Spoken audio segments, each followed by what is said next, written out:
In the previous lesson, we have changed the limits of our current drawing or the display area, and also we have applied the display unit format for our drawing. Now these settings should be saved as a template because we obviously don't want to make these settings every time we start a new drawing. So you can save these settings as a template and you can open that template to create the new drawing.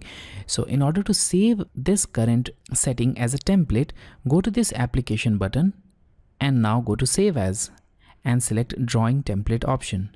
So this will save our drawing as a DWT file or the drawing template file, and here we have some predefined templates here in this list, and you can see the location of template here. So it's located deep within the Autodesk installation directory. So if you want to save it in the same template folder or the directory, you can do that as well, or if you want to specify a new location, you can change it. So I'll change it to desktop here, and here on the desktop I'll save it with the name sample template.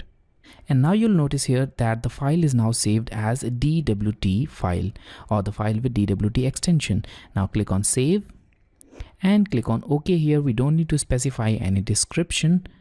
Click on OK, and now the drawing is saved as a template. So let's now close this tab, and if you want to open the drawing with the saved template, you can simply go to this open files, or you can also go to this open files and you can open the template, or you can also select the predefined templates from this list of templates. So which we obviously don't want. We don't want the predefined templates. We want the template which we have made. So click on open files, go to the desktop, change the format to DWT, and here on desktop we have the sample template, and now click on open.